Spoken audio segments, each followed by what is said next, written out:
shall we count to 2? All right. Neither shall it be 4. We're here. You're not going to let me do it, are you? Hello, everyone. I'm Lonnie with Untitled Nerd Network. Brought to you, not live this time, pre-recorded at Infinity Flux, and we're also brought to you by your local Satanist out of Chattanooga, Tennessee. And I have the, I'll tell you, we'll talk about that. You look like you were interested, at the curious at the very least. It's just the way you pronounced it. Satanist? You know what Satan is, right? Satan, it's a delicious vegan food stuff. Yes, we have an awesome friend of ours who does seitan and vegan dishes. Excellent. I'm a vegetarian myself. Yes. So. We'll talk about that. Okay, we can get that. Oh, we will. We will, definitely, because I'm vegan. Oh. I just want to tell everybody I'm vegan. I'm one of those. Yeah. But anyway. You know how the joke goes, right? You know how the joke goes. How can you tell if somebody's vegan? Don't worry. No, it's true. Because I never planned on being vegan, and then about a week in, I was like, oh my God, I'm that guy. That's good. Well done. But we're here with Richard Starkings of the Beef. Yeah, now, get this. Like, this is the first interview that I've done that was filmed in front of a live studio audience. Okay, that's good. We typically don't have a studio audience. We don't have a crowd typically, right. But we do today. And that's my posse. Yeah, I was like, I came in and you were here, and I was like, hey, what's going on? And then a couple more people started showing up. I'm like, whoa. That's because Megan put an event page up. You realize that? Yeah, I did. You did. Okay. That was me that did it, but nobody's ever RSVP'd to one. Right. I do that all the time, but nobody's ever showed up. Okay, that's good. Yeah, so I was like, oh God, I started sweating. Were you nervous? When I moved to Chattanooga? That's a good start. No. When did you move to Chattanooga? Just over a year ago. Why? My wife has family in this area, and we were looking at houses in Long Beach, which is where we were living, and the house prices here were a whole lot more attractive than they were in Long Beach. And there was no reason for us to stay in the LA area, so we decided to look for houses here. And we found one, we bought it, and we're here. Well, I have, like, my significant other is from California, and it's funny because she says that, you know, if you ever complain about the housing prices here, go look at California. Yeah, no, we got twice the house for half the money, that's for sure. Yeah, sounds about right. So that's, I could tell you're not from around here. I'm not. I'm from Los Angeles, like I just said.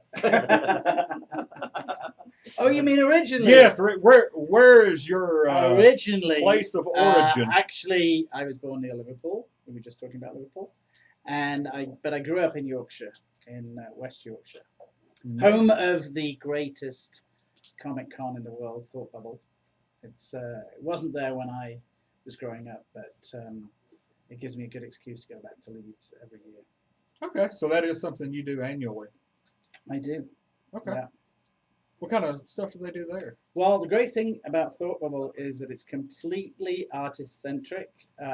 Lisa Wood is an artist herself. She goes by the name Tula Lotte. She's done many covers for books that you'd find in Infinity Flux. You could probably go and find a couple of them now. But she created a show that isn't about retailers, it isn't about publishers, it is about artists. So artists love it because we're surrounded by artists. We're able to sell our books, our artwork, whatever it is, and we're not overshadowed by big publishing companies who've eaten up all the real estate in the show. So it's very, it's highly respected. You know, all of us that go there, we might not make as much money as we make at other shows, but it's the camaraderie, it's the interaction with fans, and it's just a really pleasant environment. At what point did you, in your life, did you say, I'm going to pack up and move to the States? That was after I'd worked 4 years for Marvel Comics in London. I had moved to London with a specific intention of working comics, and the only place you could work in comics at the time, pre-internet, way pre-internet, What year? was to move to London. This was 1984, 85. I think 84 I moved to London, and I specifically wanted to work on 2000 AD, which was the big comic book of the time. It was only about 6 or 7 years old back then. And as I say, Marvel Comics was based in London. They had a lot of original titles at the time. They were doing Transformers, Thundercats. What else did we do? The Doctor Who comic strip. They did Captain Britain. And clearly, I needed to be in London if I was going to pick up any work. Oh yeah. What possessed you to get into comic books? Were you a fan beforehand, Yes, or were you like a writer? I'm the youngest of 4 children, and my oldest brother had a massive collection of Marvel and DC comics. He had 7,000, and back in the 70s, early 80s, that was a lot of comics. Yeah, that's not something that you heard about a lot. No. It was a massive collection like that. He had almost complete runs of Spider-Man, Fantastic Four, the Hulk.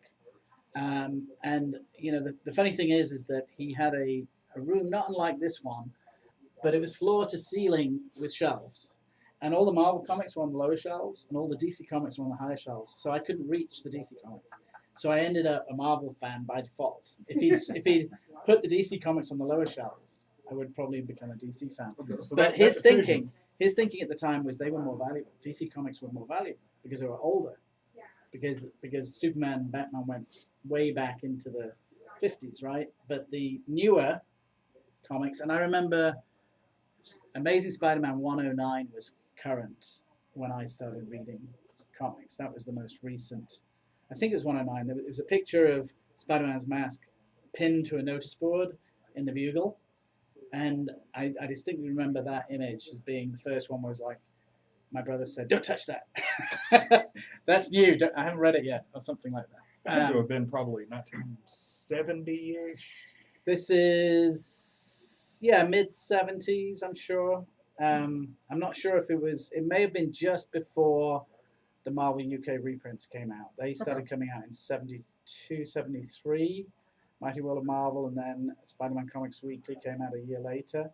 So I was then able to buy the reprints and fill in any gaps that my brother had in his collection. And you know, I would read Thor in Mighty World of Marvel, but maybe I wouldn't read that in his collection. That wasn't as appealing to me at the time. So you were a comic book fan first. And in fact, even though, you know, my brother sort of aided the fascination because he had American comics.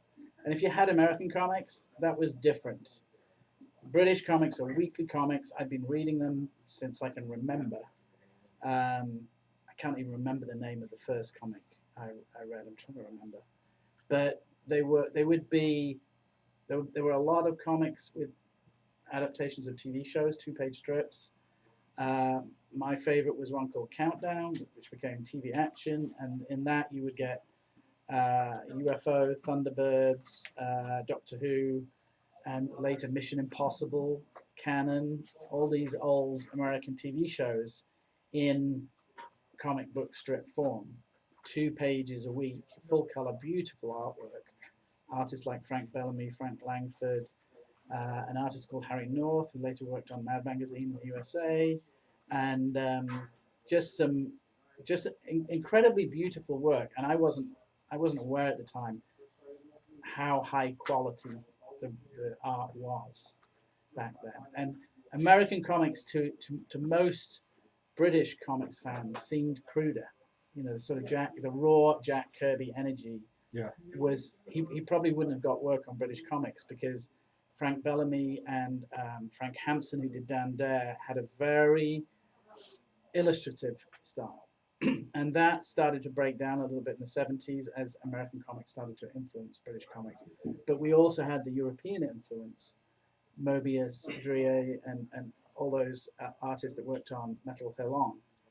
So, you know, out of that you get Dave Gibbons, who was influenced by American comics and Mobius and British comics, Frank Hampson. So I always feel like Dave Gibbons is the perfect synthesis of British, American, and European comics. And that was the energy that was sort of affecting British comics, and out of which emerged 2000 AD. Brian Bolland was very influenced by Neil Adams. We had an incredible artist called Nick McMahon, whose work on Judge Dredd and Slain was just amazing, just so original, so fresh and exciting.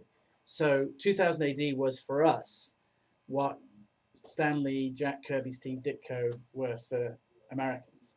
That was, the Marvel House of Ideas was 60s, 2000 AD was 70s, but the artists who were working on 2000 AD 70s were very influenced by American artists in the 60s. Just read it out. I mean, we're a question. We're very from the laid audience. back here. I'm. Let's see. Did you read Beano and Viz as a kid? Well, Viz wasn't available when I was a kid. Viz launched when I was in my 20s. Viz comic is a very rude version of Beano. And when I say rude, I mean rude. Sid the Sexist, Buster Gonad and his unfeasibly large testicles. Whereas Beano is, of course, Biffo the Bear and Bash Street Kids. Yes, I did read Beano. I reluctantly read things like Beano and Dandy, which always seemed like schoolboy humor. It was they were funny. The best one was a strip called The Numbskulls, which Doctor Who ripped off in Let's Kill Hitler. Which the Numbskulls were people that live inside you and control all the things in your body, and there would be cross sections of all the characters going on. Somebody shoveling food down, somebody else, like get that food out of the way, quick, get it over into the stomach. Wow. And that was a very clever and funny strip. Bash Street Kids was very much about school kids, getting into trouble. So Beano and Dandy were very much the staple fare, and both of them, I think Dandy might just be online, but both Beano and Dandy are still in existence, and there's still a Beano annual every year. I think it's in its 80th year, 90th year, something ridiculous.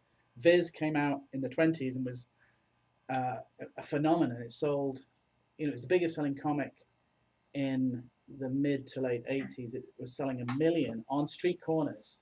You would buy it where you got the Evening Standard in London. So you're on your way to the tube to get a train, and you could pick up this on the street corner. It's the biggest selling comic of its time. And I'm so uncultured, I'm not even familiar with it. Everybody should look up Viz. Everybody should read a single Viz comic or a single Viz annual.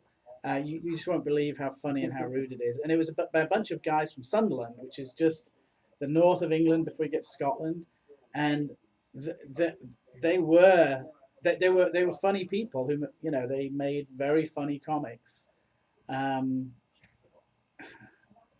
trying to think. Pathetic Sharks was one that I really liked. It's called Oh No, It's the Pathetic Sharks. And the Pathetic Sharks were sharks that were afraid to go into the water. Oh, it's too cold. So you had these kind of like very feeble sharks who couldn't do their job. So there was a lot of sort of, clearly over lunch they came up with an idea and then they went and drew it in the afternoon. But that kind of raw energy of making comics, that's the great thing about comics, is you can come up with an idea in the morning and have it written down in the afternoon. You can have a whole script drawn. So Viz had that sort of very crude energy of what we call in England a rag mag, which is a book, little pamphlet cartoons that students produce during Rag Week, and Rag Week is a fundraising week at every university in England. So Viz kind of grew out of that kind of student humor, because in rag mags you get very rude jokes. It almost sounds something like Cyanide and Happiness or something like that. Yeah, it's it has to be. It's very unique.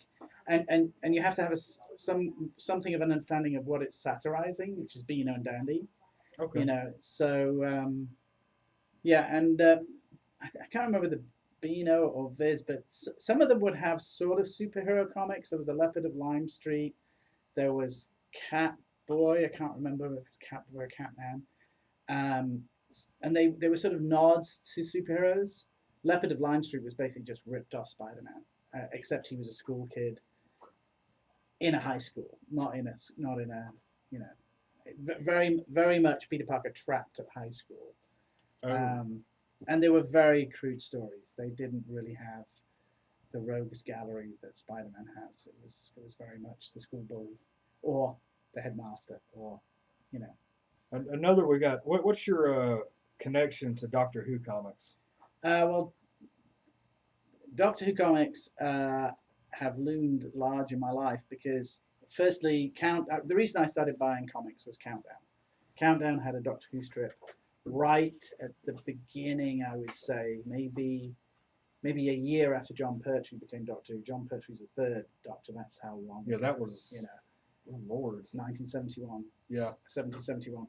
So, and I almost loved the Doctor Who strips. They were so beautifully drawn back then, and they are beautifully drawn today. But they really stood out, and clearly the artists that worked on them were, because it was the lead strip, they put the top artists. There was one called Jerry Haylock, Harry Langford, Frank Langford. No, Harry Linfield, Frank Langford. John Burns. John Burns did a Tom Baker strip for an annual, but he didn't really do a long run on Doctor Who.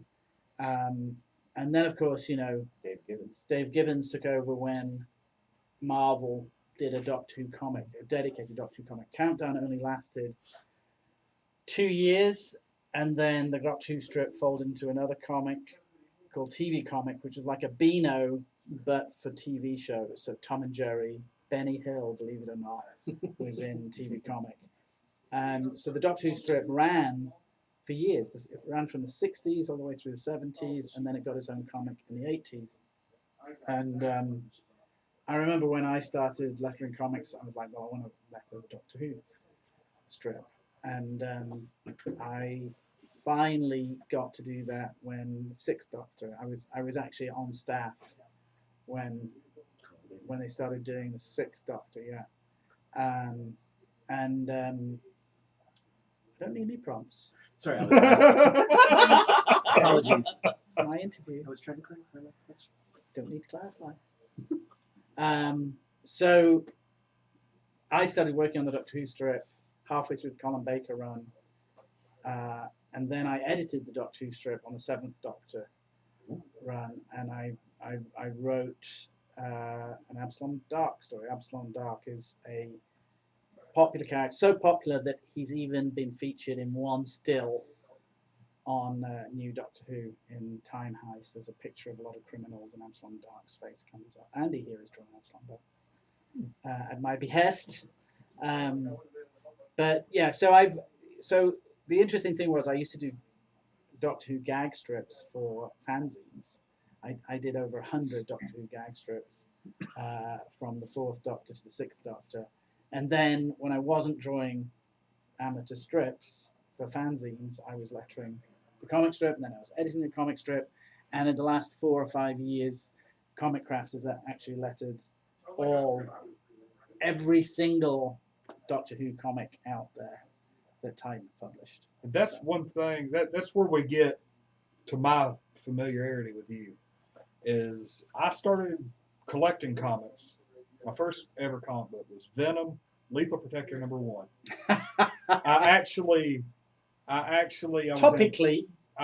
I was in 3rd grade at the time, and I'd never read a comic book in my life. And there was a guy at lunch, one of my friends at the time, in Somerville, South Carolina was where I lived, and I saw the shiny red cover. I said, "Man, that looks awesome." He said, "Well, I'll give it to you for your fruit roll-up." Okay, that sounds like a pretty good trade. I think it's still worth that. Yeah, so I handed it to him, and here in my book, and I've read it. I still have it.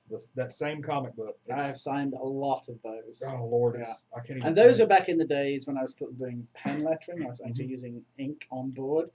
But when the movie came out, we went to see the movie together. Andy and I went to see the movie. I've still not seen it. And I was staring in space thinking, I know I've lettered a lot of Venom comics. I just can't remember any of them. So, whenever they do a movie, there's always one of those big, thick Marvel omnibuses. Mhm. And so I bought the Venomnibus. Venomnibus, get it? Is it And really called that? Yeah, and I was looking through that. About half the work in there is my lettering. Back in, oh my gosh, that must be what, the mid '90s, Venom. Venom, I I think it was like 92 was when it. Early '90s, so that's very early days for me.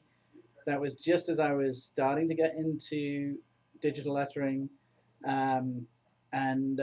so I looked through that book, and I got muscle memory of tense deadlines. I tensed up because I realized I could tell by the way I was lettering the book that I had no time to do it. So what would happen? I was living in LA. They would ship pages to me at night. I would get them in the morning, and they'd need me to ship them back in the afternoon. In those days, I used to finish them up, put them in a FedEx box, put them in my backpack, cycle down to FedEx because I lived right near the airport, and turn them in. So much so that the girl at the desk knew me and knew that she was like, it's 20 to 7. You're just getting on the plane. So that was my routine for many years. And most of those issues of Venom, the last 4 pages, are lettered by somebody in New York because they didn't even have time to ship them to me. So the reason I couldn't remember them was I didn't have any time to spend on them. I was just hitting the ground. Well, it's funny because in the mid '90s, I was reading comics, and they started to add a little like computer graphics and some special effects and stuff that hadn't been in comics. That was mostly us. I read X-Men. The little X logos on the cover. Yeah. It's like, yeah. I read X-Men religiously. X-Men, Uncanny X-Men, Generation X, all those. I was a huge Jubilee fan, still am. So Generation X you would have read. Yes. And so I was always curious as to who did what in the comic book. And I started seeing in the credits, it went from being so-and-so letterer to letterer Richard Starkings and Comicraft. And I was like, what in the hell is this? And it never did occur to me until actually a couple of years later that these were being done through like computers now, the lettering and everything. That's the common misconception, is that computers have any skill or ability whatsoever. Now that artists are using computers to draw, there's less of a stigma. Mm-hmm. But we actually slightly preceded digital coloring. And I always like to say digital coloring because then it's always your digits. It might be digital, but you're using your skill in your hands to create the work. I was like, somebody had to make fonts. Well, yeah, and initially I made fonts, and now I have Comicraft's secret weapon, John J.G. Rochelle, exclusively dedicated to making fonts. And I say exclusively, he'll be cursing me if he sees this interview. When we can find the time, we make almost a dozen fonts a year. We have the largest library of unique comic book style fonts in the world. And that started with me trying to use a program called Fontographer way back in the 90s. But Fontographer is a tool. You have to be an artist to use the tool. It's like anything. You can give a man a saw, and some men can play a tune on a saw, and some people can cut down a tree, and some people can cut their thumb, right? There's lots of different degrees of skill with any tool. So the thing that we did at Comicraft was I saw digital lettering as a tool that was more versatile than a pen or a pencil or a paintbrush. And we created fonts so that we could firstly tirelessly letter comic books. That's number one. There's 2 things in comics that you need more of: time and money, right? Mm-hmm. So anything that is created to cut corners is about saving time or saving money. creating digital lettering fonts did both. But my goal was never to necessarily replace the skill of a pen letterer, but to enhance it. And my focus was always make these letter forms, and we use the word font now very carelessly. That lettering is much more of a specific skill, because lettering is not just using a font, it is knowing which font to use. It's changing the font for a character. It's understanding that artwork is created by living hands, and the lettering should look that way too. Otherwise, you've got mechanical fonts. You can use Times Roman on anything, but it affects the character of what you're looking at. We created fonts specifically for Tim Sale because Tim has a specific line weight. We did one for Jim Lee because Jim has a specific line weight. Their line weights are completely different. And you want that feeling on the page. And one thing that I find horrifying is when a font that we've created and we've sold, so it's our own fault, but they use a skinny line weight on a brush style page of artwork. You need something that has the back and forth of a brush. You need, if somebody is using, like, John Byrne used to letter with a lot of felt tips, then you need something that looks like it was lettered with a felt tip. You need to try and figure out what will look best and become invisible, because lettering is about becoming invisible. If you read a comic book and you think that lettering was fantastic, but you can't remember the story, then the lettering is not fantastic. The lettering is intrusive. The lettering is more important. There's a lot more goes into it than what I thought. Well, anybody's job. Yeah. A lot more goes into it than you think. There's a lot more gone into the building of this building than we think, right? There's the heating, the lighting, the painting, the wall. There's so many people at work in here, right? And the same's true of a comic book. There's a lot more going on, and in fact, what I have become is sort of I now write comics and see them all the way through to lettering and production, and the kind of apparently, seemingly useless information I carry around in my head about the size of a page, the size of a printed page, the size of bleed, the size of how you should back up your blacks. There's so much going on that I carry every time and often fail. I was just talking to JG today, and I hadn't backed up. I'd overprinted some of my sound effects so they look transparent on the page, because you're having to remember all these skill sets before they get delivered to production. And it used to be you drew the lettering on the page, then it was colored, separated, sent to the printer. Much simpler. With working on the computer, with working in Adobe Illustrator, Photoshop, whatever it is, you have to know about ink volume, saturation, making the page too wet. There's so many things that you have to remember now. And in fact, a lot of the skills of the technological process are now controlled by the artist, because they are setting those values. I don't know the answer to this, but I hope I'm getting it right. Were you guys the ones who did the like the special lettering for like Thor? We did, but reluctantly. I don't believe that you should have a special font for an accent, and that's basically a special font for an accent. Blame Kurt Busiek for that. He requested that.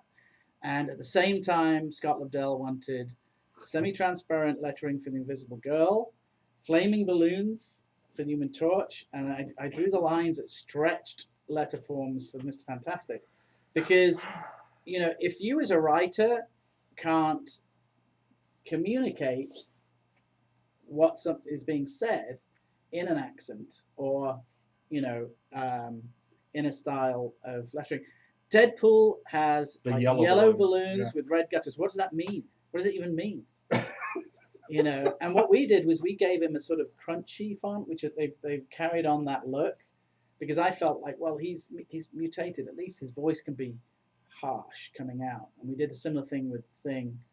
But I don't like to get too fancy, ironically, you know, and we got known for being fancy. Yeah, I remember for But- a while Wolverine had a special scratchy font. Yeah, and that might have been my decision, but he's one character in a book full of normal human beings, right? That was right after he went feral and was Yeah. wearing like the blue bandana and Yeah. stuff. Yeah.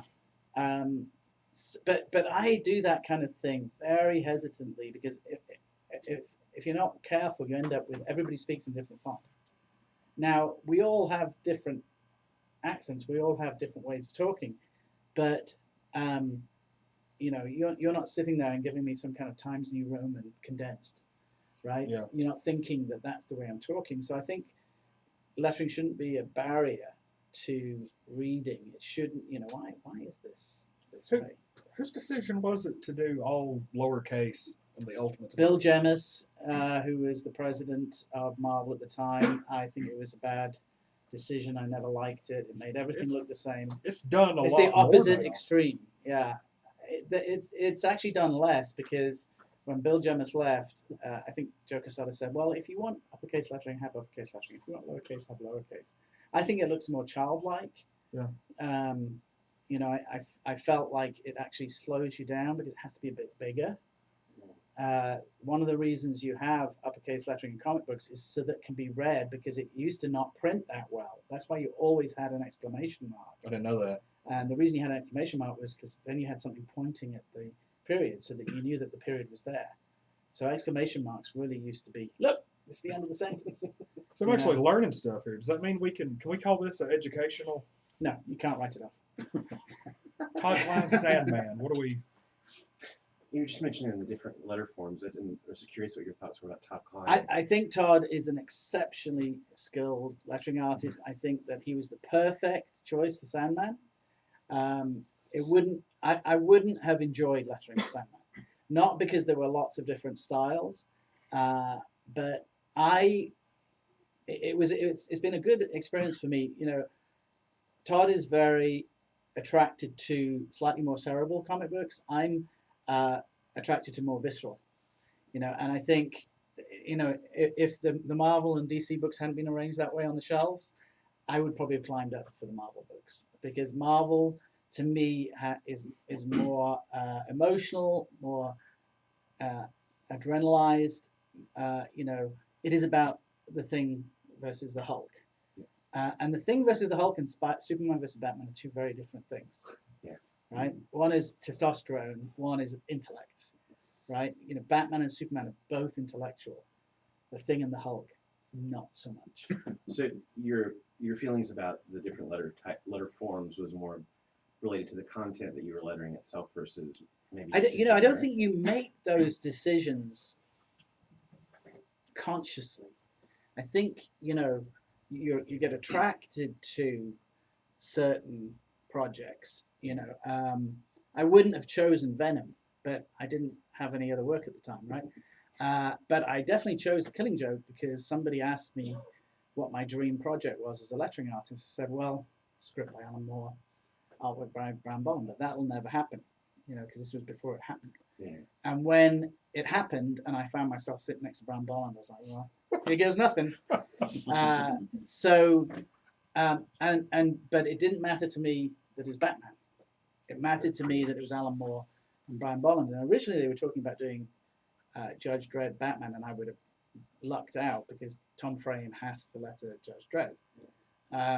But then it switched to the Joker, and I've been very fortunate that I've lettered a lot of top-notch Batman books. Batman Hush, The Killing Joke, Dark Victory, Long Halloween, Court of Owls. You know, I've been very fortunate because it's always good to have reputation by association.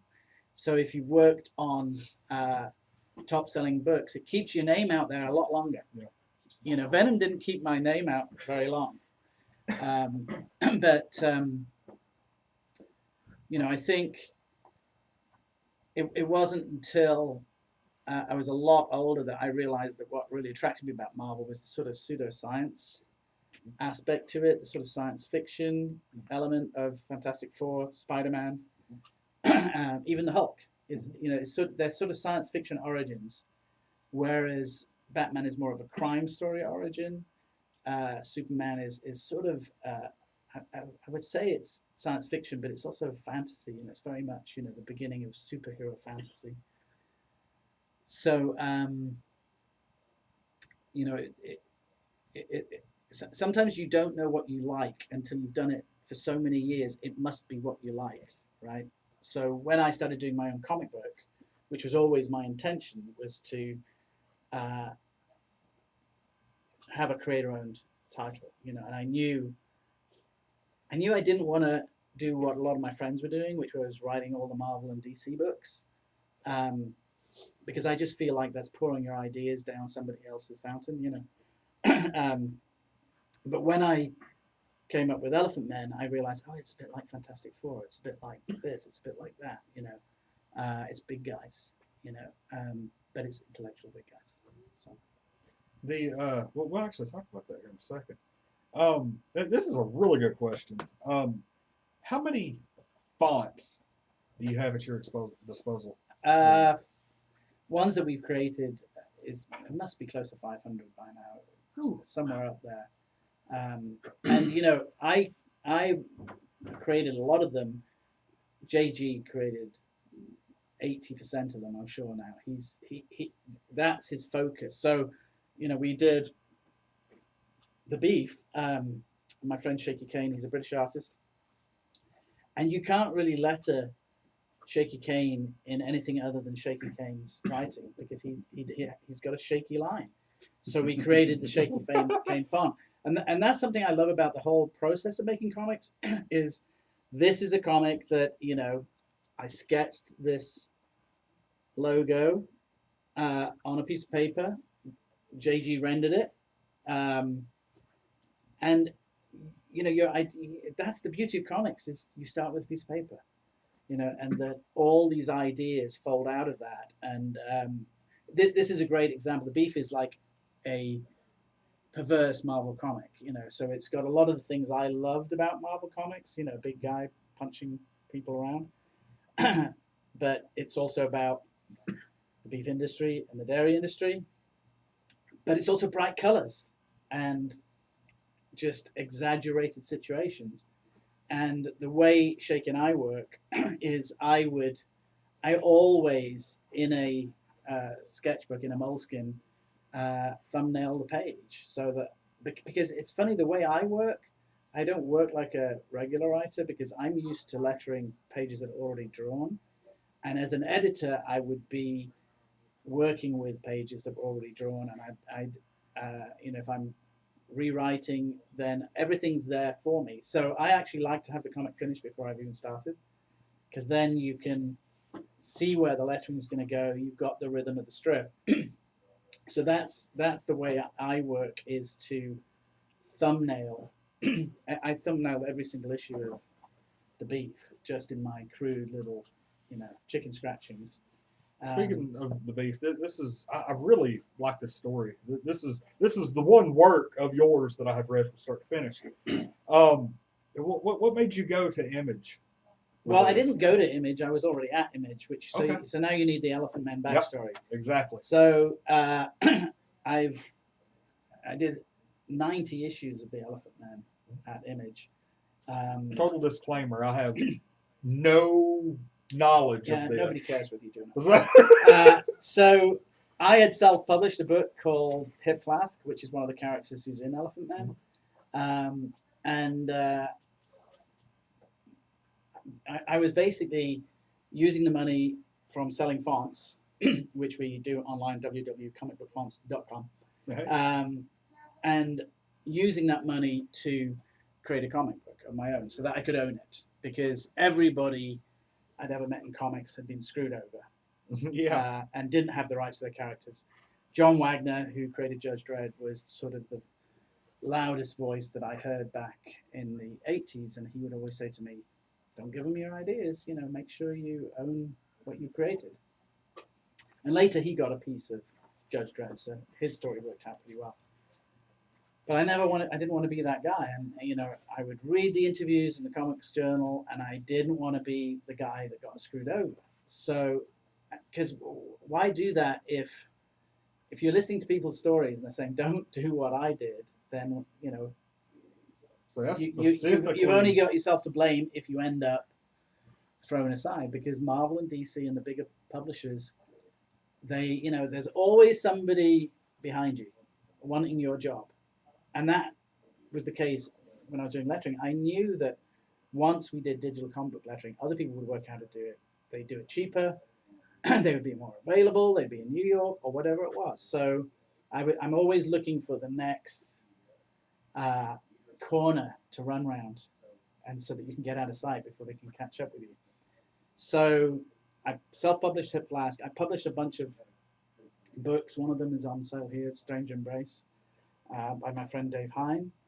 Another book called The Spiral Cage. So I was dabbling in publishing other people's books in black and white, which is more affordable. You don't want to do that. It's so expensive. You don't have the same advantages bigger publishers have. Distribution and all Distribution, that. storage. Mm-hmm. Paying a $50 storage fee per book every month kills you. And the best you can hope for is between 400 and 800 sales on an unknown black and white project. Yeah. And retailers don't ordinarily support you. It's changed a lot because Image is so proactive for creator-owned properties. So I self-published 3 issues of Hip Flask. Eric Larson was the publisher at Image at the time. And each time I put out an issue, he pretty much would come up to me at a show and say, "Why don't you publish an Image?" And I didn't believe him, but he kept asking. Yeah. And then Eric Stevenson was just about to take over, and he said the same thing. And I said, "Well, I guess I could. I just can't work with Ladrone, who was the artist on Hip Flask, because he was too slow." So I decided to do an anthology to start out with. And originally I was going to do a 48-page anthology with 5 short stories in it. But each short story sort of grew. And then I thought, well, maybe I can do 6 issues. And those grew. And I thought, well, maybe I can do 12 issues. And so I launched it thinking I'd finish at 6 or 12. And I finished this year with 80, not counting one-shots and miniseries. So there's been 90 issues from Image. A bunch of different artists, mostly Axel Medellin, who's an artist based in Mexico, who he and I just clicked and have worked really well for nearly 50 issues. But Chris Burnham did one of his first books, an Elephant Man, issue 16. Marion Churchland, she did 3 issues. Who else? Rob Steen, who's a brilliant British illustrator who's worked with Ricky Gervais on a series called Flanimals.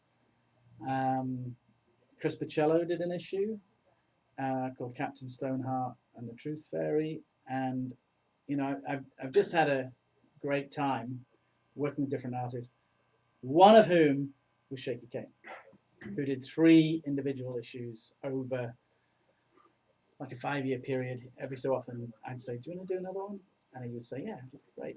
So he did 3 issues with me. And there's something about working with Shaky. He and I work very well together. So I had pitched him an idea called Knuckleheads, because my friend Tyler Shaneline, who's the co-writer on The Beef, I asked him what his favorite.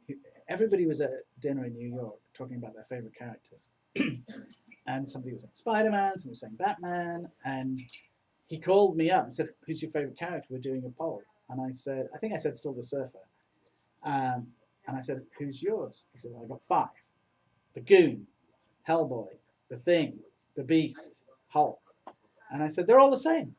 They're all knuckleheads." And he said, "You're a knucklehead." And I thought, well, that's a great title. What if you had a team made up of those characters? Oh, wow. But we would do different names for all the characters. And we'd call it Knuckleheads. Big problem. Somebody had already put out a comic book called Knuckleheads. And then I thought, well, what if it was just Knucklehead? And I was like, nah, Don't want to go there with the copyright police, right? And then I thought, well, let's not do a teen book of Knuckleheads. Let's do one Knucklehead. And I thought, well, it's always the Beast, it's always the Thing, it's always the Hulk, the Goon. So I need a the. I need the. And I thought, I need a big, beefy guy. And I was like, beef. So that's how it came to pass. Now, there's, oh God, I could just sit here and talk to you for like 2 hours about this book because it's very fresh on my memory. And I'm like, this story, like for those who don't know, it has a like a vegan / vegetarian message. It is suitable for vegetarians. Yeah, very much so. Suitable for vegetarians. I did not notice the. See, all vegetarian food Wow. in England has a little logo, so we sort of created our version of it. This I am vegetarian. I am a Buddhist. I do believe that you should kill the will to kill. I have been vegetarian about 15 years. I am on my way to being vegan. It's very difficult for me because cheese and cream and cake and all those good things that have dairy products in. But this book actually converted Shaky and his wife to vegetarianism. Because you should have seen some of the photographs I had to send to Shaky in order for him to draw this series. Yeah, I mean, this cover is nothing compared to the reality. You need to look closely at that cover, by the way, folks. Yeah, seriously, you There's need some to actually things on look it there. up because I read the trade and all of the covers are at the end, one right after the other, and this there's. You go into a lot of. I'm trying not to be preachy or anything during this interview, but you go in. There's several parts during some of these issues that tell in great detail some of the things that go on at slaughterhouses and the dairy industry. Well, the thing where that comes from is a book called. Years ago, I bought a book about animal ethics because Elephant Man was about human-animal hybrids. I found this book. I'm sure it may have been on Amazon. It may have been in the store at that time. And I started reading that book, and it informed Elephant Men, but most of the stuff I was reading was about the dairy industry. And, we really need to be thinking about what's in our food because we probably wouldn't need so many pharmaceuticals if we weren't eating certain foods. So the sort of agricultural pharmaceutical complex wants us to keep eating what we're eating because the one feeds the other. And about when I started being vegetarian, I was definitely overweight and I really wanted to do something about it. But I also wanted to eat more thoughtfully. And I think that, one of the reasons people make the decision to be vegetarian is a sort of suspicion that we eat way too much animal product anyway. We eat way too much because it's an industry with excessive amounts of food. They're putting it in everything we eat. So that sort of animal ethic discourse fueled Elephant Men. But when I was coming to the end of Elephant Men, I realized that a lot of the work and research I had done on Elephant Men could feed a family of five issues of beef, right? So I started sort of working on this, thinking it being like the Hulk, but I knew I wanted it to be about something. I didn't want it just to be bam smash, slugfest. There really isn't a lot of that in the story. There's quite a lot because we want people to buy it. Well, I mean, it's an excellent story. Here's. I want there to be another series. There won't be another series. No. There will be another book that Shake and I are doing, but it won't. It'll feel like this. Okay. It won't be about this because this was exhausting. This took many years of my life. I can tell. I mean, it's well done. And when you get into animal agriculture, it's not pleasant. Yeah. You know, in fact, the series I'm doing on Comixology right now, which is called Ask for Mercy, is about Nazis. And that's another subject I don't want to put my head into again, because it does your head in when you see how badly animals are treated. And then, you know, when it comes to the Nazis, how just horrendously human beings can be treated. And there is a quote, and I can't remember who it is, but, you know, there is a correlation about how we treat animals in an abattoir and how human beings end up in a concentration camp. You know, how you feel, how you respect human life is how you respect animal life too. You know, if you know, the Native Americans used to hunt down buffalo and bison, but they would consume the whole thing, and they would offer prayers to the buffalo's life, you know, because the buffalo's giving the life. We take life without thinking now. There's a quote in here, something I can't remember it, paraphrasing, is the world has enough to provide for men's needs, but not men's greed. That's Gandhi. I think that actually is a Gandhi quote. For those that you don't know, Gandhi is in the beef. I'm getting to that, trust me, because there is a part towards the end of this that I'm trying not to spoil this for anybody who wants to check it out. But there is a part where Gandhi pops up, just kind of out of nowhere, and literally pops up. Yeah, and I'm sitting out of there, a glass of milk. I'm reading, and I'm like, what is this? What's going on here? And it took me a second to kind of figure out. I still haven't figured it out. I have no idea Gandhi was going to be in the book. 4 issues in, I needed a cliffhanger. I thought, well, that'd be really good if Gandhi turned up. And that's literally how Well, you know, oftentimes, you know, how many times you've watched something like 24, and there's a commercial break coming up, and something dramatic happens. Yeah. And then you realize after commercial break, it wasn't really dramatic at all. It was like, you know, somebody stubbed their toe. Yeah. You know, so the nature of serial publication means you need to keep things popping and moving. But once you've been writing comic books a while, and this is why I like to sort of draw them as I'm doing it, you learn the rhythm of your own stories. And in fact, Ask for Mercy, which is a 6-issue series, and I've just finished issue 5, I did not know what was going to happen in 5 and 6 when I got to issue 4. Yeah. Especially when I got to issue 4, which has some game changes. It has a similar... Gandhi doesn't turn up, but something crazy happens in issue 4 of Ask for Mercy. So I was getting worried, but when you're in the rhythm of telling a comic book story, each character brings a different sort of string to your bow, and you start to learn how to cut back and forth. You know, I tend to pace my stories in 5-page chunks. If I'm getting to the end of a scene and I'm on page 6 or 7, I've spent a little too long in that scene. And in issue 4, there's a 13-page scene in the same location, but it felt right, you know. So you have to start to learn what feels right. You lay down the foundation of every 5 pages. I'm going to change it up, you know, keep it exciting, keep it moving, and that I learned from working at Marvel UK doing Ghostbusters, Thundercats, Transformers. You have to keep things moving because you're selling comics to kids, and we're all kids.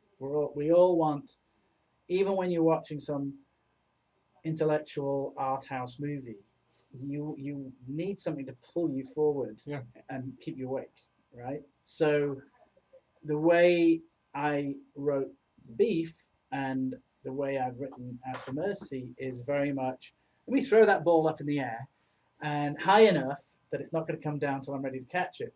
And then when you catch it, you've learned something. While it was in the air, you've learned something about which hand to catch it in. So, you know, that whole rhythm of telling a comic book story, and I've been telling comic book stories 34 years, right? But you doubt it every single time. You're like, this, now I'm going to fail.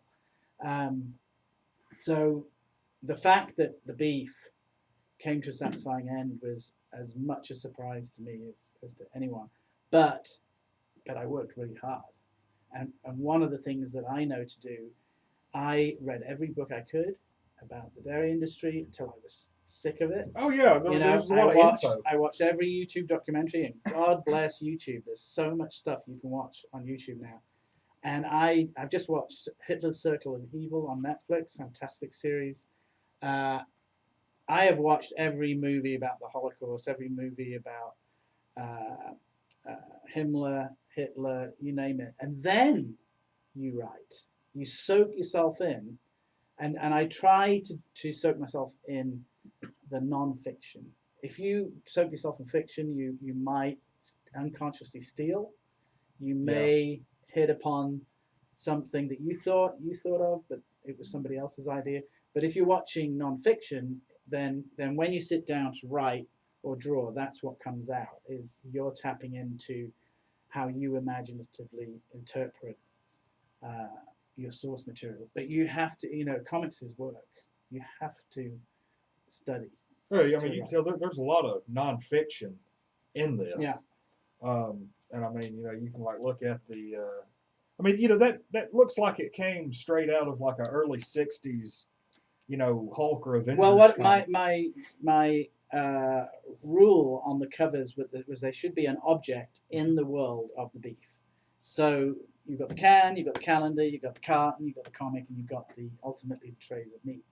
But and Shaky is a joy to work with. He loves this. He loves giving you artwork and then getting something back that's reimagined his artwork. He's like a sort of Andy Warhol meets Jack Kirby, So he and I are on the same wavelength because he sees what he does as product. So this is kind of the perfect product for him because it's about product. And we have, for years, designed products, right? Comic books are products. So this is, JG joked that, this comic book cover is a comic book cover on a comic book cover as a comic book cover.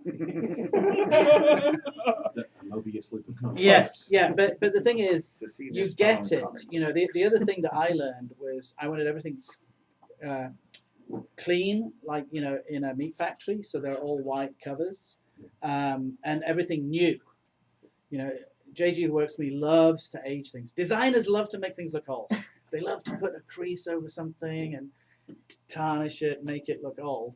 I said, no, I want this to look brand new. Everything should look brand new, because the subject matter is, the first and last word of the beef is shit.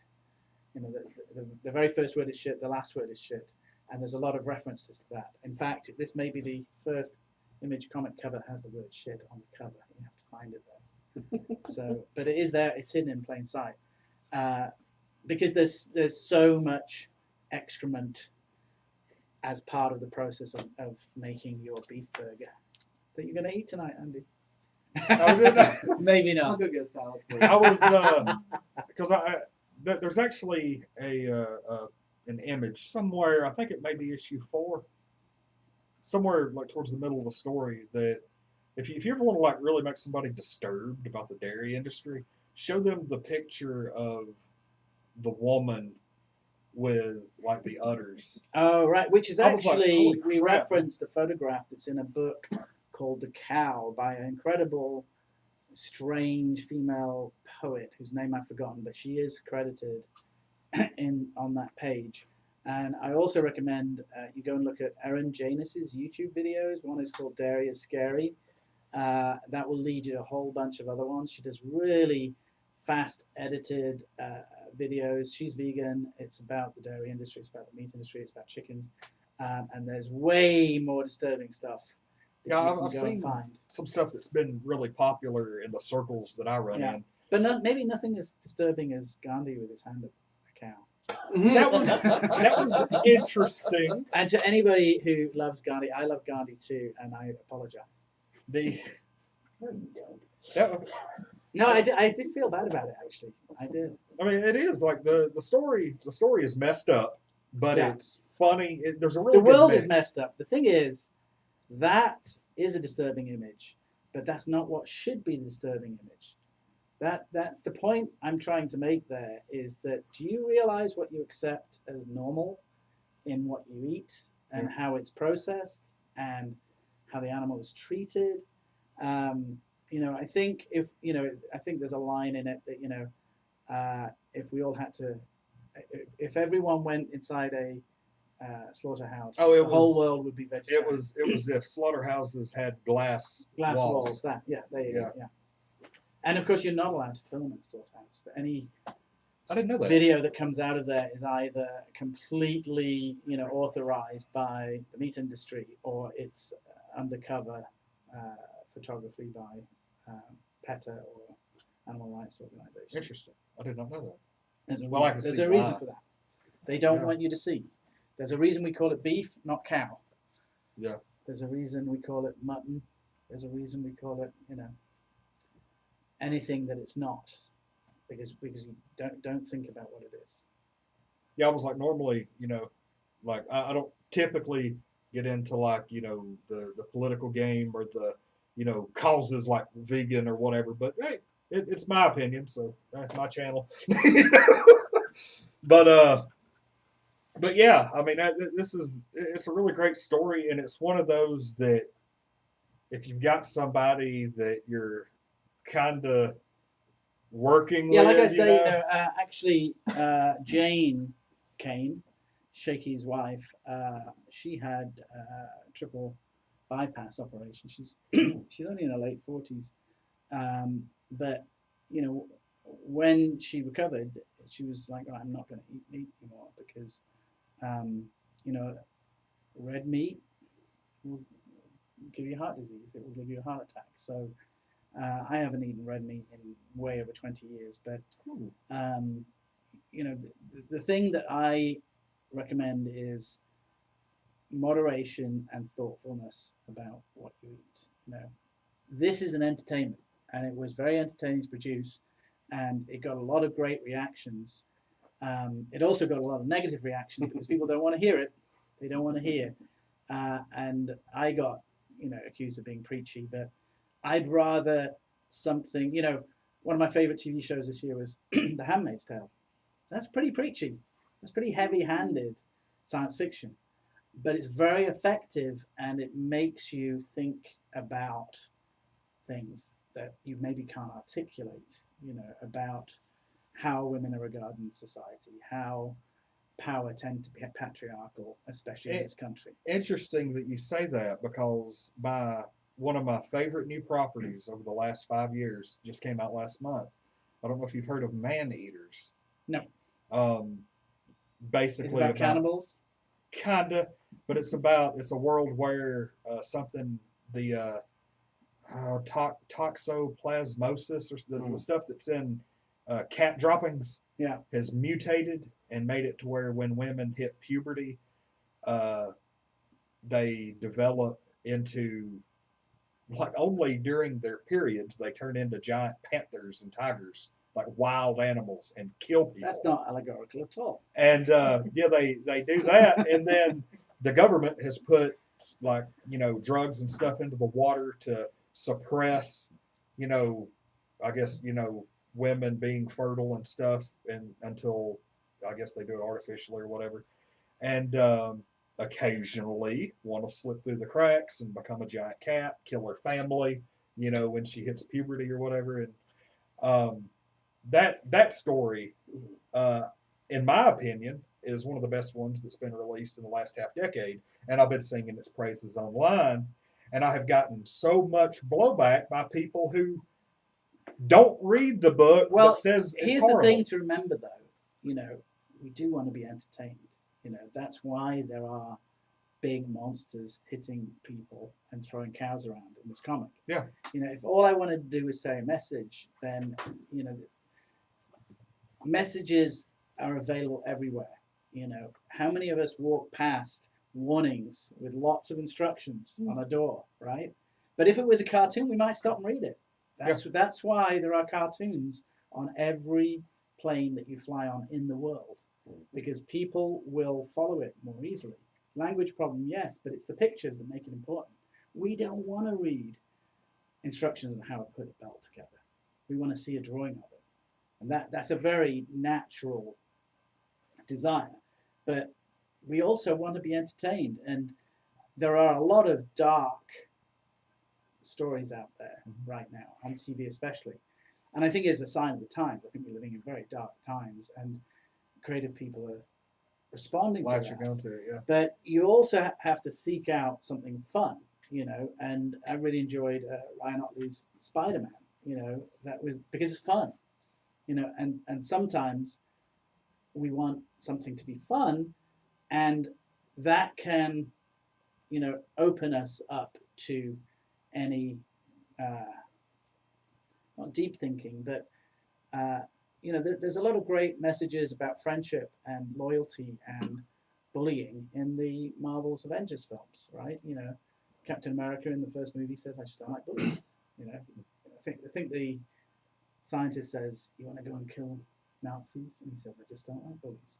That's a great entertainment with a very simple message in it, right? But it is a message. Probably one of the best moments in the whole Marvel Cinematic Universe. Yes, and but it's made, the Marvel franchise is made of some great moments like that. You really like the characters, you believe in the characters, and I have a problem with the DC characters, and the only one I like is Gal Gadot, because she's just, you know, a dream, and she's Wonder Woman. You know, she's the perfect Wonder Woman. She's like Linda Carter in the 70s. She's just, you respond to her purity, you know. But they haven't given me a Superman that I believe in the way I believe in Captain America in the Marvel movies. One thing, like if anybody's watching this, if you ever get mad that your comic books are pushing activism on you, I hate to be the bearer of bad news, but it's been happening for a lot longer than the last 5 or 10 years. Sure. X-Men was like the torchbearer of civil rights and things like that, even back in the 60s. Yeah. And Superman was a populist when he first came out. Yeah. Yeah. And the big thing is, I mean, whether you want to admit it or not, I don't think anybody denies it. I think it's just, how do you dress it up in an entertaining way? I mean, Thanos in Infinity War is pretty convincing. You know, we do need to cut down the population of the world. It's just a bit of a drastic way of going about it, right? Oh, if it wasn't for, spoiler alert for the movie, if it wasn't for the way... They haven't seen the movie now. True. Come on. It's on Blu-ray. It's streaming. If it wasn't for the way Peter Parker went out at the end of that movie, I would have been cheering for Thanos all the way. Well, you know, I went to there's an organization out in LA called Science and Entertainment Exchange. Mm-hmm. And I've been to a number of their events, and it's basically scientists make themselves available to people in the entertainment industry to share scientific theories, ideas. And one of them was a presentation that Seth MacFarlane brought together about evolution. And one of the scientists said, yeah, if what we need to survive is for the population of the Earth to be wiped out by about 90%. And everybody sort of gasped. And he said, no, that's what I think we need. So that makes Thanos look like a good guy, because he's only dealing with 50%. So, but again, you know, when we go to a movie, when we read a comic, when we read a book, I think we're looking for characters we can identify with, a goal that we feel is worthy, right? And we look for to be entertained along the way with those characters, with those goals. And, you know, we love picking out the guy that's going to get it, right? He's not going to make it to the end of the movie, right? Because, and what we make that judgment based on the information that's been given to us by the writer and director. You know, we make judgments based on what we all agree to be our values, right? And I think that maybe in The Beef, my values are a little bit more prominent than in Elephant Man. But, you know, I've got characters that are very complex in Elephant Man, and should read that. You know, I'll have to. You will. Because I've read this. I absolutely love it. So that was me on the ground floor. It's time to start taking some steps. Well, the great thing is when you do a second title, you can direct people back to other books that you've done. And then Ask for Mercy is coming out. So the books I'm doing for Comixology, which include Elephant Men, I've moved Elephant Men to Comixology now. So it's digital only for the individual issues. And then Amazon are experimenting with print-on-demand comic books. They've already done a couple. The standard printing is really good. And basically you, through Amazon, you order the comic book and it's printed that day and shipped to you the next day. Okay. So that's how my books will be coming out from now on. I'm just kind of throwing a hint out there to Ashley. I want a tablet for Christmas. Okay. Yeah, I need a tablet badly because I'm not reading comic books on that. But you can. In Guided View on Comixology, you know, because of the way it goes panel to panel. Yeah, they do it on the Marvel too. That's about the size. I mean, my phone is a little bit bigger, but that's about the size of a comic panel, and it's actually quite easy to read them on the phone. I don't know, I'm perfectionist. Something's wrong with me. Well, to close out, because we've been going over an hour. That's okay. What time is it? Oh, It's good. About 15 till. I want to talk about future plans, stuff you've got going on. I can't tell you. Really? I can't tell you. I'm under contract. Wow.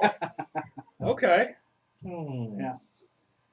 Well, I can tell you that Shaky and I, not next year, but the year after that, we're definitely doing another series together. Okay. Now you can't give any kind of details or anything. No time frame. Next year. Okay. I have got work next year. That's good to know. I tell you what, whenever that does happen, let's get together again and talk about it. Sure. That sounds amazing. Yeah. Darn those NDAs. Any other questions from the audience? I had a technical one from a while back. You mentioned lettering Killing Joke. Has there ever been art that you were just like, there was no way you were going to letter it on the board, you were going to do overlay or something like that? Or in a case like that? Only at the beginning. Okay. But luckily at the beginning, mostly I lettered on what we call crack and peel, and I stuck it onto the artwork. I had already lettered Ian Gibson's Halo Jones book 3, which was an Alan Moore book. Yeah. And when you're actually, you know, making a mark on an artist's work, once you've done it, you're like, well, that wasn't so hard.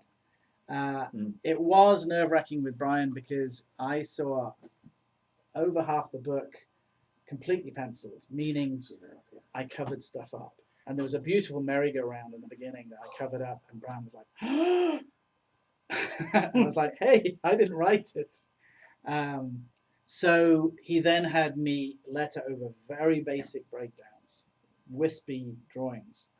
So you could finish it around. So there wasn't the artwork behind it. Of course, you know, once I've lettered it on the board, he had to erase the background. So, you know, and I don't think he took Xeroxes of his pencils.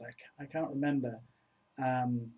You know, I used to own 2 pages of The Killing Joke, you know, because back in the day, you know, we didn't know what it would be worth today. And even so, you know, I mean, I sold mine in the 90s.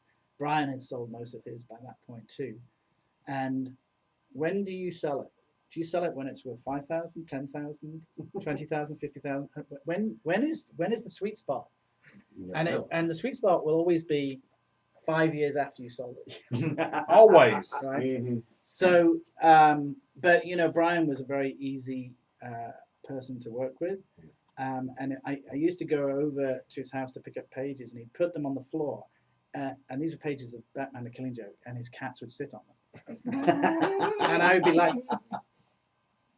and Brian would just, that he's used to that. He's, you know, and I used to letter on a light box, and my cats used to sit in the FedEx trays on the top of my, you know, so, you know, I mean, I've bled on artwork, I've spilled ink on artwork, you know, and I've got in there with Tipex, you know, not white, probably whiteout. I probably had jars of whiteout. I've lettered the wrong balloon because I was listening to NPR. You know, so you, Walt Simonson used to say, it doesn't matter what the page looks like. It's the reproduction. And I handled artwork for Electra Lives Again, the Frank Miller epic. And you would pick it up and it was typing paper. It was that thin. Yeah. It was really thin because he penciled and then he put typing paper. I'm saying it's typing paper. It's just thin paper. And he would ink looking at the pencils through the page. But often there were whole panels cut out where he'd edited it, taped one in. So there's tape on the back, tape on the front. But, you know, it was so sharply black and white that once you photographed it, all those lines can be erased. And literally, if you photographed it and it went on film and you could see a hairline shadow where the cut, you would scratch off the enamel. I've scratched off so much enamel off the back of comic books in the 80s. I had to letter a Pinocchio adaptation once, and the film came to us with the Italian on it. And so I scratched off the Italian lettering from the emulsion side, and then I lettered on the film side. I lettered the whole book on the film. Oh my! So India ink and all. I used rotring ink. Yeah. Are there any artists that you love particularly? I mean, you've got a long collaboration with Tim Sale, obviously, but are there artists that you love to ink particularly? To letter? Yeah. I'm sorry. Well, the thing is, yes, the answer to that is Brian Bonnet, because he was my favorite artist when I was a teenager, and I got to work with him. And he did a cover of Elephant Man. He did 2 covers for me, actually. So, and that was when I was still in that teenage, oh my God, it's Brian Bolland. Oh my God, it's Dave Gibbons, you know. I would love to have lettered Dave Gibbons, but he doesn't need me. He letters himself. So we made all his fonts for him as a way of, you know, and he did a beautiful Elephant Man piece for me in the style of Watchmen. You know, in return. So I was having this conversation with Brian K. Vaughan last year. He said, "Who is your dream artist?" And I said, "A young person who turns their work in on time." Because you can dream of working with the artists that you grew up on, but they're out of your reach already. You know, not everybody's reach, because there's a lot of working artists. Brian has basically said that he's retired now. You know, he cherry picks. So when he doesn't want to do something, he says, "I'm retired." When he wants to do it, he says, "I'll come out every time." You know, Dave's still working, but not doing as much, you know, panel to panel work. But it's really exciting working with Abigail Jill Harding on Ask for Mercy, because she's 24 and she's just burning with ideas. She's just so much energy, and that's what you always want from collaboration. Not I want to work with Brian Bolland, I want to work with Mick McMahon, but I want to work with Mick McMahon in this period of his career, you know. And you know what's exciting is the energy of somebody new bringing out something new out of you. That's why I work well with Shaky and he with me, because Shaky on his own does weird stuff, right? And I don't. But together we do weird stuff that looks slightly normal. You know? I don't know. I thought Elephant Man was pretty weird, but in a really cool. The stuff that he did, or just your general concept. Right. Of all but the things but my concept is rooted in Planet of the Apes and Fantastic Four and The Thing and the Hulk and Daredevil. I can see all my 80s roots and influences, and what I enjoy with young people is they've grown up on Rick and Morty, Adventure Time, and who knows what manga, which strange manga that I've never even seen, is burned in their brain. And so when that comes out through a different filter, you get something completely unique. So so you know what I said to Brian was, a young artist that would turn their work into something, he said, "Oh yeah, I keep forgetting that." So you've reached a point in your career that you can pretty much pick and choose what you want to do. You can work on your own stuff. You wish. What property, more than anything else, just it would be this is the one you salivate over. It's just like that's the one I want to work The on. one I haven't thought of yet, because when Mignola was here, he said, what is it that you want to do that nobody else can do? And the question I tire of is,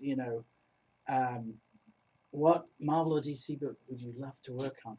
None of them, because it's all been done. Yeah. It's all been done, and Marvel doesn't allow you to create new characters anymore. And I loved it when in the 70s there was this explosion of Tomb of Dracula and Conan and Killraven and Deathlock and all these new characters suddenly sprung up. And I was like, oh, these are for me. These aren't my brother doesn't know about these.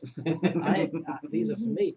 And I think that's why Image caught on. Vertigo caught on, and then Vertigo lost its audience. Image picked it up. Yeah. Because Vertigo was serving that industry, but then Warner Brothers greedily was like, which properties are ours? Bring them back. So you lost that energy of invention that people like Grant Morrison, Alan Moore, Neil Gaiman were bringing to the table. And now it's like, Neil, will you do another Sandman for us? Can we do a whole universe of Sandman? We don't need a whole universe of Sandman. We need another Sandman. We need today's Sandman, which is Saga, which is Deadly Class, which is all those great titles that are coming out of Image right now. Or Comixology. What I've been able to do with Ask for Mercy is make it up as I go along, which, believe it or not, is what everybody does. And I remember I got surprised that a lot of my readers of Elephant Man were reading Preacher, and I was like, what has Preacher got? What's it got in common with Elephant Man? There's nothing. And then I realized Garth and I both write quite conversationally. And with Garth, it's like being with Garth and Steve Dillon in the pub, because there's a lot of storytelling, there's a lot of characters reminiscing or thinking about things. And I have some of that in Elephant Man. So it attracts a similar audience. And the other one was Fables. A lot of my readers were reading Fables. Well, that's female readership, except talking animals much more readily than a male readership. So that was what I had in common there. So, the answer to that question should always be the next project, which is not somebody else's project. Because if I did Fantastic Four, I would just make it a pastiche of all the great things that are in Fantastic Four, which is exactly what John Byrne did when he did Fantastic Four. It's exactly what Jonathan Hickman did. It's a great vehicle, but you're putting your ideas in somebody else's ideas, right? It's not purely, you can't really do an autorial work. You can't be an auteur in the Fantastic Four universe or Captain America universe. You can do some stories that catch a lot of praise and readership, but can you really you can't reinvent it. You can't reinvent Captain America. You can't reinvent Fantastic Four. Nobody try.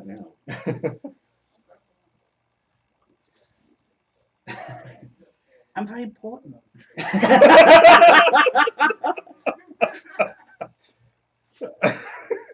That's your question. Oh, which was 10 times over. Yeah. One thing I don't understand Image's business model. Nobody does. They still no. don't. The business model of Images, there is no business model. So this it's is your business model that this you take to Image. So this is all your baby. Yeah. 100% creator owned. It's yours. No, I share it with Tyler and Shaky, but yeah, we own it. Okay, well, but Elephant Man is 100%. They distribute under the Image flag. They publish. Diamond are a distributor, Image are a publisher. Right. Marvel and DC are evil corporate giants. Right. That's the distinction, right? Well, the entire reason that make great films. The whole reason that Image even exists today is because, in the early 90s, Marvel screwed over Jim Lee and, Todd McFarlane and a bunch of those guys. I don't think it's fair to say they screwed over Jim Lee by paying him millions and millions of dollars. But Jim, Todd, Rob, they all realized there was more money on the table. Yeah. And there was a speculation market. The launch of Image was fueled by the speculators market. How much is an issue of Spawn #1 worth right now? 25 cents? Maybe Well, I saw one for about $8. $8. Gosh, what a great Wow. investment that is. So what's that return over? Well, when I first got, $1.95, now it's worth $8. when I first got into But my comic point books, is that there was a speculation market that fueled Image, and it was about time Mhm. that creators got a fair cut of the cake. So they definitely changed the course of comics. I wouldn't be here without Image Comics. I wouldn't have the opportunities. There are a lot more opportunities now because people have to compete with Image. Because it's very difficult to compete with, Saga trade paperbacks sell like 100,000 a copy, 100,000 each volume, right? So when that market is within your reach, of course you're going to try and reach it. So that's what the business model at Image is, can you reach a bigger market? Comixology has extended that because all my individual issues are always available on Comixology, right? So Image made it possible to put out my own project. Comixology makes it possible to keep it out there and constantly build readers. I've had people come up to me at San Diego Comic Con and say, "Oh, I just read all the first 80 issues of Elephant Man. Are you still doing it?" And because they can just binge it on a flight, from London to New York or to Australia or wherever. You can take your tablet, and you really should have one, on a plane and read a whole bunch of comics. Just the way, I used to go over to my friend's house, take a stack. I remember Moon Knight. I took a stack of Moon Knight. One of my first migraines was reading Moon Knight. And I read 26 issues of Moon Knight in an afternoon and took them back, right? Now you can do that on digital platforms. The same way we listen to music when we're traveling. So there's the business model of Image, the business model of Comixology, the business model of any company is, can we sell this comic book? And some people can't sell it, some people can. Some people put out comics people just don't want to read, right? And Walking Dead catches the imagination. How long has Zombies been there? there's a funny story. You may find this amusing. You were talking earlier about black and white comics and not catching on, stuff like that. Back in 2003, when The Walking Dead first came out, I've told this story on the channel. Is it going to be a story where you don't buy it and then regret it for the rest of your life? The Do you guy, know how many people have that story? the guy behind the counter. 250 million Walking Dead fans, because there was only 5,000 copies of number one. Oh no, he had the first 3 issues Right. by a guy named Gordon Lee, who was the owner of a comic shop, Legends, down in Rome, Georgia. He's no longer with us, unfortunately. I bought X-Men religiously, and I was like, hey, I've got like 10 extra bucks. What do you got? He's the one, he turned me on to like Identity Crisis and a few other books, and he was never wrong. Well, he said, hey, I got like the first 3 issues of The Walking Dead over here. I was like, really? I opened it up, flipped through it, saw it was in black and white, and my exact words, I am not reading this crap. And I set it back on the shelf. And You're a chump. But you know what? Thousands and thousands of people did that. yeah, Because that book did not catch on straight away. no, it And in fact, its small print run helped it. Because similar thing happened to Chew. They printed 5,000 of number one, and it sold 6,000. So they waited, and then they got orders for another 2,000. So they printed another 5,000, and then they got orders that went over 12,000. They printed another 5,000. That makes retailers think it's a hit before it's a hit. How can it be a hit? There's only one issue come out, right? But when you hit that perfect storm of just short enough orders that there are more customers wanting it to justify a second printing, you're golden, because it just keeps going up. Retailers go like, what? Well, let's order another 250 right now. Well, then that adds up, and they print more. One of the thorns in my shoe was we got orders for 12,000 of Elephant Man. Now that Elephant Man issue 1 eventually sold 19,000, nearly 20,000 copies with a second printing. But it didn't hit that perfect storm of there not being enough. And I wish there'd not been enough, because that would have fueled that whole like, oh, this book's selling out, So and you never know what that was. And Chew is a very good book, but ask John Layman if he's been able to capture that lightning and what to look at. It's very difficult. Kirkman just won't stop. We'll all be dead, and they'll still be publishing Walking Dead, and it'll be Robert and Charlie. Having never read Elephant Man, do you ever see yourself going back to that? I haven't left it. I'm doing it on Comixology. Oh, you are? Yeah. Okay. Yeah. Well, you don't do them in print anymore. We're doing print on demand. When you review this video, you'll see that I answered all your questions already. Okay. Oh, yeah, I'm absolutely. I thought it was another series. The other one you're I've working got 2 series on Okay. Comixology: Elephant Men, The Death of Shorty, and Ask for Mercy. on. Okay. I like to end in Y. Okay. Then I will definitely have to get Comixology, Ask for Mercy, Death of Shorty. Looks like a band. Conspiracy. Everything's available. On Comixology. Oh God, I have an expensive sure couple of months. Megan has some Elephant Men trade paperbacks she can sell you as you leave the store. Mm-hmm. Hey, we got Elephant Men here. Okay, see, I see it. Is that everything? All right. I see you looking at me. You're like, God, I don't know if I'm ever coming back. Well, huh?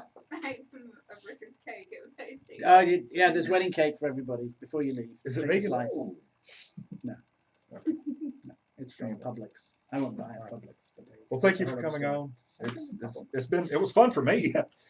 I didn't buy them though, did I? It was a gift. It's a wedding gift. I know, but you said they were from Publix. They were I from- said I don't buy at Publix. Oh, That's a whole other story. Look at that. Semantics. Did everybody have fun here? I had fun. I don't know if I you had did, fun. but I had Yes, I had Untitled fun. Untitled fun. Yes. Oh, actually, would you rather sign black on color? Or Gold. Gold? Bronze. Bronze. Okay. Right. Yeah, we'll do that. We'll do that on the video. You can John Hancock it if you want, but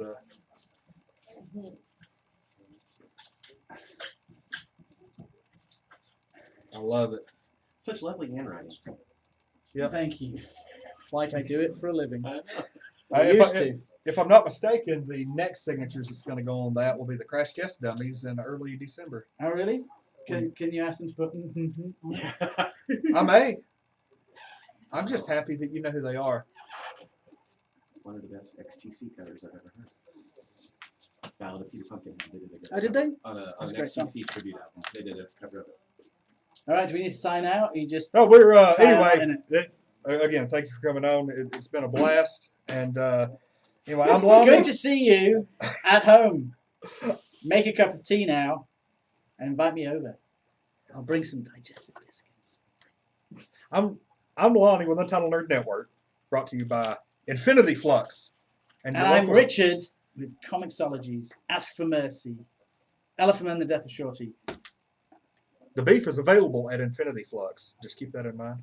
Always available. Thank at you Infinity Flux. for joining Chattanooga, us. Hixson Pike, signing off. Yes.